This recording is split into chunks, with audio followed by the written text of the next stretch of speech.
Good morning students. Yes dear student, चलिए start करते हैं। Limit lecture number 2। Last lecture को रिकेप कर देता हूँ मैं। फर्स्ट वीडियो आपने देखा होगा, ठीक है। वहाँ हमने एक्सटेंडिंग टू ए का मीनिंग देखा था। इसके बाद सेकंड नंबर पे हमने, ठीक है, सेकंड पॉइंट हमने देखा था लिमिट एक्सटेंडिंग टू ए का मतलब क्या होता है। थर्ड नंबर पॉइंट हमने देखा था इवोल्यूशन ऑफ लिमिट के अंदर हम चल रहे थे। और evolution of limit that means limit calculate करने की डिफरेंट मेथड होती हैं इस थर्ड नंबर पॉइंट के, ठीक है, लेक्चर नंबर ए में, ठीक है। मतलब थर्ड नंबर पॉइंट के फर्स्ट में डीएलपी मेथड पर हमने अगर मैं गलत नहीं हूँ तो अराउंड हमने 5 क्वेश्चन देखे थे और उस पर आर डी शर्मा की कंप्लीट एक्सरसाइज भी क्रैक हो गई थी, ठीक है। आप देख सकते हैं अगर आपने वो 5 क्वेश्चन अच्छे से देख लिए तो कंप्लीट एक एक्सरसाइज क्रैक हो जाएगी, ठीक है। तो अब हम अपने लिमिट का, ठीक है, देखिएगा चैप्टर काफ़ी इंपॉर्टेंट है, ठीक है।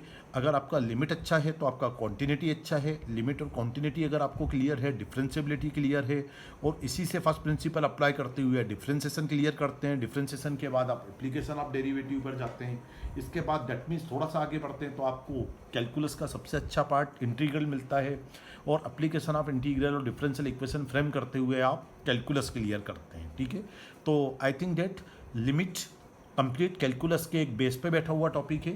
तो आई थिंक डेट मेरी इतनी सी बात से आप लिमिट की इंपॉर्टेंस क्लियर कर ही चुके हैं। तो उसके अंदर एक इंपॉर्टेंट मेथड हम सिंप्लीफाई करने जा रहे हैं, फैक्टराइजेशन मेथड, ठीक है। क्वेश्चन के अंदर ही मैं मेथड को क्लियर कर दूंगा। क्वेश्चन नंबर 1 लिया मैंने।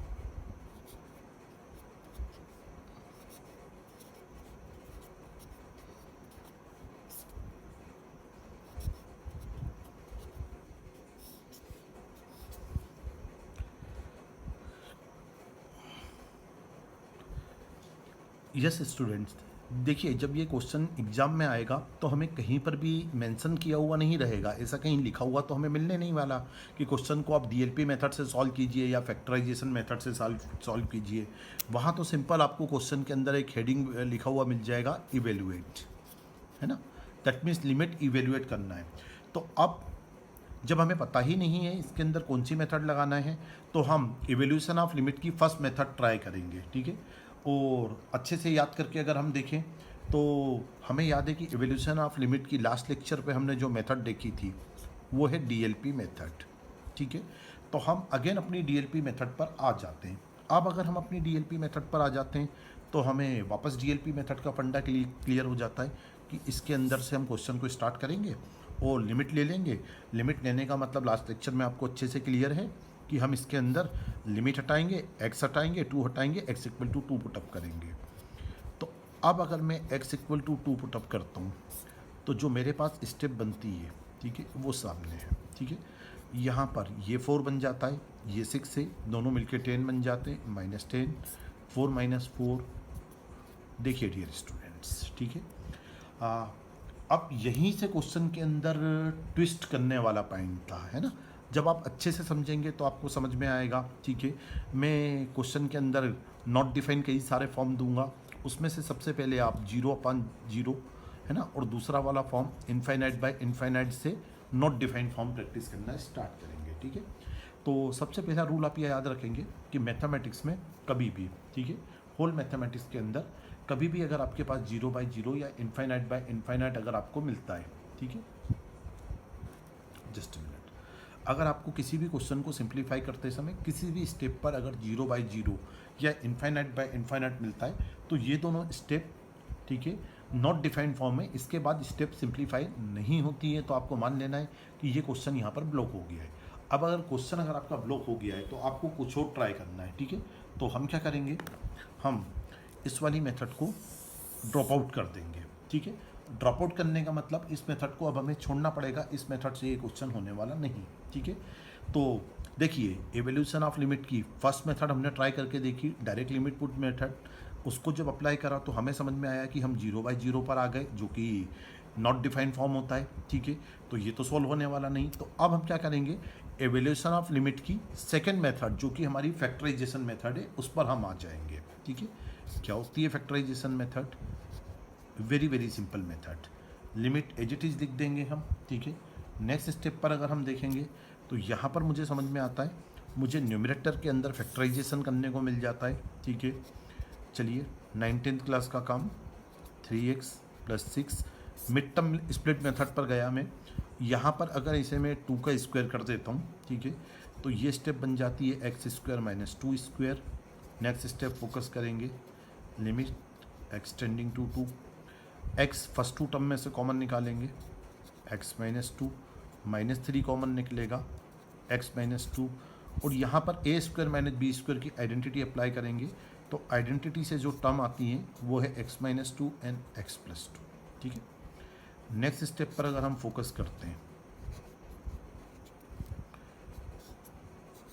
x - 2 वाला जो फैक्टर जो है न्यूमरेटर से अगेन कॉमन आता है, x - 2 एंड x - 3 अपान में x - 2 एंड x + 2, ठीक है। x - 2 कैंसिल्ड बाय x - 2, ठीक है। तो फैक्टराइजेशन मेथड का मतलब अब मैं इस स्टेप पर आपको और अच्छे से क्लियर फॉर्म में बता पाऊंगा। हमें कुछ भी नहीं करना होता फैक्टराइजेशन मेथड को सिंप्लीफाई करने के लिए, ठीक है। हमें कैसे पता चलेगा फैक्टराइजेशन मेथड लगेगा? ऐसे क्वेश्चन जिसमें न्यूमरेटर भी गिवन होगा, ऐसे क्वेश्चन जिसमें डेनोमिनेटर भी गिवन होगा, और उस क्वेश्चन के अंदर हम फर्स्ट मेथड ट्राई करते हैं DLP मेथड, तो हम 0/0, ठीक है, 0/0 पर या 0/0 या infinite by infinite not defined में से किसी एक फॉर्म पर खड़े हो जाएंगे, और ये दोनों फॉर्म जो हैं, ठीक है, क्वेश्चन को ब्लॉक कर देते हैं। इसके आगे जाना तो प्रैक्टिकली पॉसिबल नहीं है। तो हम क्या करेंगे, न्यूमरेटर को सेपरेटली फैक्टराइज करेंगे, डेनोमिनेटर को फैक्टराइज करेंगे, एक फैक्टर हमेशा कॉमन फैक्टर बनेगा, उसे कैंसिल आउट करेंगे, रिमेनिंग जो स्टेप बनती है उसको लेके हम नेक्स्ट स्टेप पर चल रहे हैं। देखिएगा, स्टेप कैरी फॉरवर्ड कर देता हूँ मैं, लिमिट एक्सटेंडिंग टू 2, स्टेप बनी मेरे पास में x - 3 अपान में x + 2, ठीक है। एक बार देख लीजिए step, limit extending to 2, x - 3 upon x + 2, ठीक है। जैसे ही एक बार आपका फैक्टराइजेशन मेथड में फैक्टराइजेशन हुआ, कॉमन फैक्टर कैंसिल हुआ, क्वेश्चन अगेन स्विच करके first method that means DLP method पे स्विच कर जाएगा। लिमिट ले रहे हैं, जस्ट सिंप्लीफाइड -1/4, ठीक है। तो लीजिए, ठीक है, ये पर्टिकुलर एक सिंपल सा क्वेश्चन था जिसके बिहाफ पर हमने फैक्टराइजेशन मेथड को क्लियर करने का अटेम्प्ट लिया है। चलिए,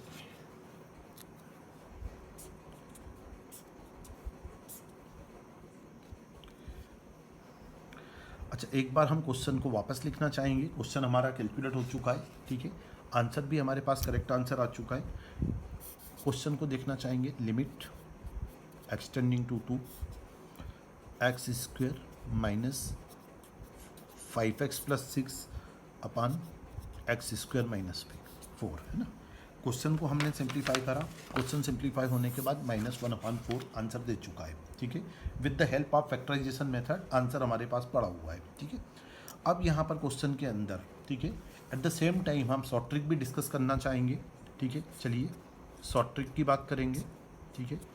अब अगर क्वेश्चन के अंदर अगर हम शॉर्ट ट्रिक अप्लाई करते हैं तो हमें समझ में आता है कि ऐसा कोई भी क्वेश्चन, ठीक है, जिसमें न्यूमरेटर गिवन हो, डेनोमिनेटर गिवन हो, जिसमें DLP मेथड ट्राई करने के बाद या तो 0/0 आ रहा हो या इन्फाइनाइट बाय इन्फाइनाइट आ रहा है। इस क्वेश्चन के अंदर तो ये वेरिफिकेशन मैंने आपको करवा ही दिया है कि क्वेश्चन को अगर हम सिंप्लीफाई कर रहे हैं तो 0/0 आ रहा है, ठीक है। तो क्वेश्चन को हमने फैक्टराइजेशन मेथड से ट्राई करके देखा, अब शॉर्ट ट्रिक से ट्राई करके देख रहे हैं, ठीक है। तो शॉर्ट ट्रिक ये होती है, इस शॉर्ट ट्रिक्स को हम लोग एल हॉस्पिटल रूल के नाम से जानते हैं। यस, कौन सा hospital? L hospital. Well done dear students, okay. तो क्या करना होता है, d/dx हम लोग न्यूमरेटर का करने वाले हैं और डिफ्रेंसिएशन हम डेनोमिनेटर का भी करने वाले हैं, ठीक है। लिमिट का क्या होगा, एल हॉस्पिटल में कुछ भी नहीं होगा, ये एज इट इज रहेगी, ठीक है। ये लीजिए, मैंने ब्रैकेट ले लिया, ठीक है। हाँ, यहाँ पर एक स्टेप आपको कंफ्यूज कर सकती है, एक बार अच्छे से ऑल स्टूडेंट ध्यान देंगे इस स्टेप पर, ठीक है। हम लोग शॉर्ट ट्रिक देखने जा रहे हैं, एल हॉस्पिटल से क्वेश्चन को ट्राई कर रहे हैं। इसके अंदर देखिएगा जल्दीबाजी में d/dx फर्स्ट अपान सेकेंड, ठीक है, दैट मीन्स d/dx आप न्यूमरेटर अपान डेनोमिनेटर का फार्मूला मत अप्लाई कर दीजिएगा, ठीक है। वो एक डिफरेंट केस होता है, उसमें से एक बार d/dx लिखा होता है और पूरा फ्रैक्शन होता है। यहाँ मैंने बहुत अच्छे से, ठीक है, क्रिस्टल क्लियर फॉर्म में आपको एक स्टेप क्लियर की है कि हम न्यूमरेटर को अलग से डिफ्रेंशिएट करेंगे और डिनोमिनेटर को अलग से डिफ्रेंशिएट करेंगे, ठीक है। लिमिट का क्या करना है वो मैं बताऊंगा, चलने दीजिए लिमिट को। अब अगर मैं इस स्टेप को डिफ्रेंशिएट करने जाता हूँ, ठीक है, nxn-1 के फार्मूले से 5 इंटू 1 प्लस 0, और ये बन जाता है मेरे पास 2x माइनस 0। देखिए अगर आपको डिफ्रेंसिएशन के आपने प्रीवियस वीडियो देखे हैं तो सब क्लियर है, आपको डिफ्रेंसिएशन में कोई प्रॉब्लम आना नहीं चाहिए, है ना। इसीलिए मैंने लिमिट चैप्टर जो है वो डिफ्रेंसिएशन के बाद लिया है, ठीक है, क्योंकि मैं एल हॉस्पिटल अप्लाई करवाता ही हूँ मैक्सिमम क्वेश्चंस में। अब अगर मैं देखता हूँ तो ये सिंप्लीफाई होने के बाद 2x माइनस 5 अपान में ये बन जाता है मेरे पास 2x। अब एक बार अगर आपने न्यूमरेटर को सेपरेट डिफ्रेंशिएट कर दिया, डेनोमिनेटर को सेपरेट डिफ्रेंशिएट कर दिया, तो जो स्टेप आपके सामने आ रही है इसके अंदर हम लिमिट पुट अप करके देखेंगे, ठीक है। लीजिए लिमिट लेते हैं, डीएलपी मेथड पे चला गया है क्वेश्चन।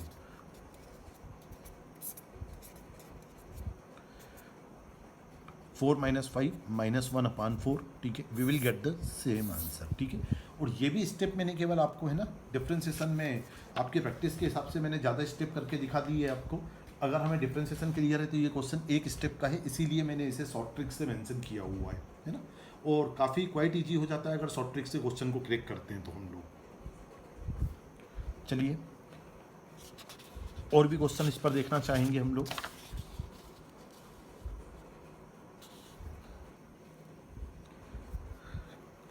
फैक्टराइजेशन मेथड पर क्वेश्चन नंबर 2 ट्राई करेंगे। Limit x tending to 1,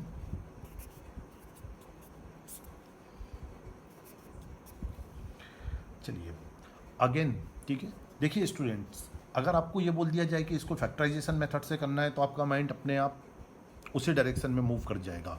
but problem क्या आती है, हमें क्वेश्चन में वापस एग्जाम के अंदर तो लिखा हुआ मिलने नहीं वाला, तो ये तो हमें आइडिया बैठाना है ना कि फैक्टराइजेशन से करना है या कैसे करना है। तो हम वापस अपनी ओरिजिनल स्टेप पर आते हैं। हम इसके अंदर डीएलपी मेथड ट्राई करेंगे। स्टेप मेरे पास डायरेक्ट स्टेप देखोगे तो ये बनेगा 0/0, ठीक है। याद कीजिए हमने क्या डिसाइड किया था कि अगर किसी भी क्वेश्चन में अगर 0/0 या इन्फाइनाइट बाय इन्फाइनाइट मिल जाता है तो ये दो स्टेप हमारे क्वेश्चन को ब्लॉक कर देती हैं। हम क्वेश्चन में, है ना, इस मेथड को ड्रॉप आउट कर देते हैं। मतलब डीएलपी मेथड को हमने ड्रॉप आउट किया। अब अगर डीएलपी मेथड को अगर हमने ड्रॉप आउट किया तो नेक्स्ट मेथड हमारे पास कौन सी बच गई डियर स्टूडेंट, ठीक है। नेक्स्ट मेथड बच गई मेरे पास फैक्टराइजेशन, ठीक है। लीजिए फैक्टराइजेशन अप्लाई करने के लिए ये जो 1 है इसको 1 का क्यूब करा मैंने और ये x माइनस 1 बन गया, ठीक है। अच्छा अब एक काम करते हैं, ठीक है, लोअर क्लासेस से आइडेंटिटी की ज़रूरत पड़ेगी a cube minus B cube की। सबसे पहले आइडेंटिटी हम लिख लेते हैं। It will become a minus B A square plus A B plus B square, है ना। Very good, perfect. तो यहाँ पर, है ना, a इक्वल टू एक्स और b इक्वल टू 1 लेके a cube minus B cube की आइडेंटिटी न्यूमरेटर में अप्लाई करते हैं, ओके। तो जब हम न्यूमरेटर में ये आइडेंटिटी अप्लाई करेंगे तो स्टेप बनेगी मेरे पास a minus B, well done, X square X into 1 और ये 1 का स्क्वायर अपान में x माइनस। देखिए क्या होती है फैक्टराइजेशन मेथड, क्वेश्चन नंबर 2 में रिवाइज करेंगे। अगर 0/0 आ गया है हमारे पास डीएलपी मेथड से तो उस मेथड को हमने ड्रॉप आउट करा। अब क्या करा हमने न्यूमरेटर के फैक्टराइजेशन लिए, है ना, जिस भी फार्मूले से बन जाए, जैसे यहाँ a cube minus B cube से बन गए, ठीक है।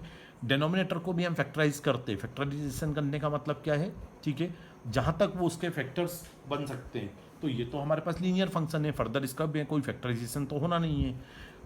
इसके बाद में नेक्स्ट स्टेप पे क्या होता है, न्यूमरेटर डेनोमिनेटर में एक फैक्टर हमेशा कॉमन फैक्टर बनता है, उसे कैंसिल आउट करा। लिमिट पुट करने जा रहा हूँ मैं 1 स्क्वायर, लिमिट लेना है ना, 1 इंटू 1 स्क्वायर, यहाँ कैंसिल करा है 1 बचेगा। सिंप्लीफाई करने के बाद ये बन गया कुछ 3, ठीक है, 3 आंसर आ गया, ओके। लीजिए तो ये क्वेश्चन नंबर 2 हमने अगेन फैक्टराइजेशन मेथड से करा। अच्छा सेम क्वेश्चन को हम एल हॉस्पिटल से भी क्रैक करके देखेंगे, ठीक है। शॉर्ट ट्रिक की बात कर लेते हैं। लीजिए d/dx मैंने न्यूमरेटर का किया,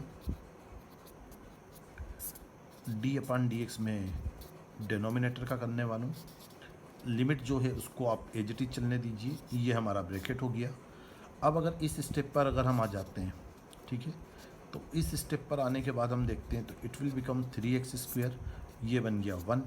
अब अगर इसके अंदर मैं लिमिट पुट करता हूँ, ठीक है, 3 × 1² we will get same answer, ठीक है, फ्रॉम बोथ द मेथड, ठीक है। आइदर आप इसमें फैक्टराइजेशन मेथड लगा लीजिए या आप इसमें डीएलपी मेथड लगा लीजिए, ठीक है। हाँ, ठीक है, अगर आपको स्टेप टू स्टेप की फॉर्मेलिटी करनी है तो फैक्टराइजेशन मेथड मीनिंगफुल है, और अगर आपको डायरेक्ट अगर आपको आंसर तक ही पूछना है एमसीक्यू के लिए तो इट्स ए बेस्ट मेथड, ठीक है।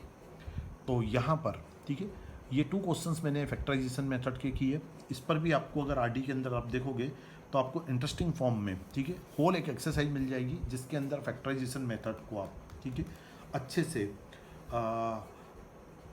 अराउंड मेरे सामने जो एक्सरसाइज दिख रही है मुझे 20 क्वेश्चन दिख रहे हैं विद 8 एग्जाम्पल्स।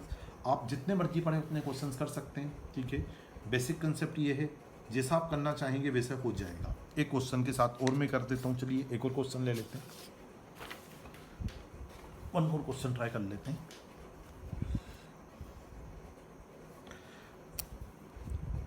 Question number 3।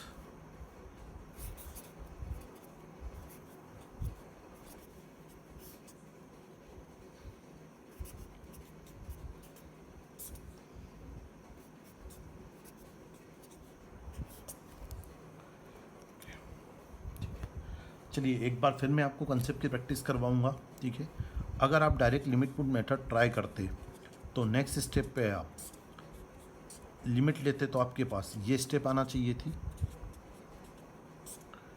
ये स्टेप आना चाहिए था, ये भी स्टेप आना चाहिए था आपके पास। अगेन क्वेश्चन ब्लॉक हो गया, ठीक है। तो फैक्टराइजेशन मेथड अप्लाई करने का लाइसेंस कहाँ से मिलता है, ठीक है, कहाँ से वेरिफिकेशन मिलता है? अगर हमने डीएलपी मेथड लगाई और 0/0 या इनफाइनाइट में से कोई एक ब्लॉक स्टेप आ गई तो, ठीक है, यहाँ 0/0 मिला, ओके, दैट मीन्स क्लियर है, हम अप्लाई कर सकते हैं। चलिए अप्लाई किया, लिमिट एक्सटेंडिंग टू 4, फैक्टराइजेशन बनाएंगे। इसे तो आप डायरेक्ट 4 का स्क्वायर कर दीजिए, a² - b² की आइडेंटिटी, x - 4 x + 4, ठीक है। यहाँ पर अगर हम स्टेप को देखेंगे तो यहाँ पर स्टेप बन रही है मेरे पास में √ओवर में x - 2, ठीक है। अच्छा, क्या हमारा फैक्टराइजेशन कंप्लीट हो चुका है क्या? देखिए, फैक्टराइजेशन कंप्लीट होने का मतलब मैंने बताया कि न्यूमरेटर और डिनोमिनेटर में कम से कम एक कॉमन फैक्टर बनेगा, ठीक है।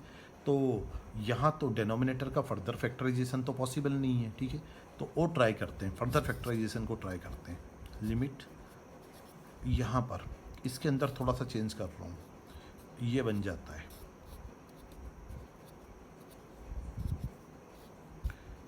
इसे एज इट इज चलने दीजिए।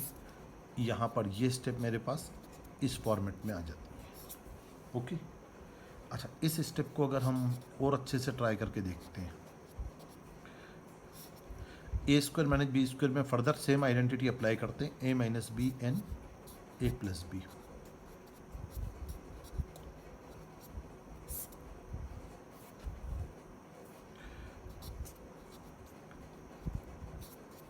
लीजिए जैसा कि हमने टारगेट डिसाइड किया था फैक्टराइजेशन मेथड का, ठीक है। हमें फैक्टराइजेशन कब तक करना है? जब तक न्यूमरेटर डिनोमिनेटर में मिनिमम एक फैक्टर मैच ना कर जाए। ये फैक्टर मैच हुआ, ठीक है। बाकी में लिमिट पुट करके देखते हैं। तो लिमिट पुट करेंगे तो √4 + 2 और ये बन जाता है मेरे पास 4 + 4, ठीक है, डीएलपी मेथड से। ये 2 + 2 4 तो ये आ गया और 8 ये आ गया। तो I think that answer verify कर लेते हैं हम लोग, ठीक है। मुझे लगता है इस क्वेश्चन का आंसर जो है, ठीक है, वो 8 4 जा, ठीक है। गलती हुई मुझसे, है ना, सिली मिस्टेक हुई, 8 4 जा 16 नहीं होता है, 32 होता है। आंसर वेरीफाई कर लीजिए, ठीक है। देख लीजिए क्वेश्चन नंबर 19 होना चाहिए आरडी के अंदर से। 32 आंसर मैच हो रहा है क्या? परफेक्ट परफेक्ट, है ना। एक सिली मिस्टेक हुई थी, 8 4 जा 32 नॉट 16, ओके। लीजिए डियर स्टूडेंट, तो फैक्टराइजेशन मेथड पर हमने एक और भी क्वेश्चन ट्राई कर लिया, ठीक है। चलिए एल हॉस्पिटल्स और ट्रिक से क्वेश्चन को करेक्ट करके देखते हैं। Limit extending to 4 as it is रखा, डिफ्रेंसिएशन 2x 0 √x का 1/2 √x कांस्टेंट का 0, ठीक है। चलते हैं, देखिएगा लिमिट को मैं फिर एज इट इज रख रहा हूँ। लिमिट एक्सटेंडिंग टू 4 था हमारे पास में, अच्छा, ये नंबर रिवर्स जाएगा, ऊपर क्रॉस करते हैं, स्टेप बनेगी मेरे पास 2x और मल्टीप्लाई में 2√x भी आ जाएगा। 4 जो है, ठीक है, इसके अंदर लिमिट पुट करेंगे तो 4 तो एज इट इज चलने दीजिए, ये 4 बन गया और ये बन गया मेरे पास √4। तो 16 तो यहाँ से आ रहा है 16 और ये 2 बन रहा है, that means once again we will get same answer 32। ठीक है, तो लीजिए डियर स्टूडेंट्स, है ना, फैक्टराइजेशन मेथड से क्वेश्चन की लेंथ आपके सामने है और है ना एल हॉस्पिटल रूल, जिसमें न्यूमरेटर को डिफ्रेंशिएट इंडिविजुअली करा, डेनोमिनेटर को इंडिविजुअली करा, उससे जो आउटपुट आया, ठीक है, आंसर फॉर्मेट में दोनों में सेम है, लेकिन टाइम और लेंथ दोनों में एल हॉस्पिटल में आपको अच्छा खासा डिफरेंस देखने को मिलेगा। ठीक है, तो I think that hopefully in 3 question के साथ, है ना, मुझे उम्मीद है कि आपका फैक्टराइजेशन टॉपिक भी क्लियर हो गया और फैक्टराइजेशन वाले क्वेश्चन में आपको एल हॉस्पिटल अप्लाई करना भी अच्छे से आ गया है। इसको आप फ्रेम कीजिएगा, जल्दी ही हम मिलेंगे लिमिट के लेक्चर नंबर 3 के साथ। ठीक है, okay dear student, thank you so much, have a nice day.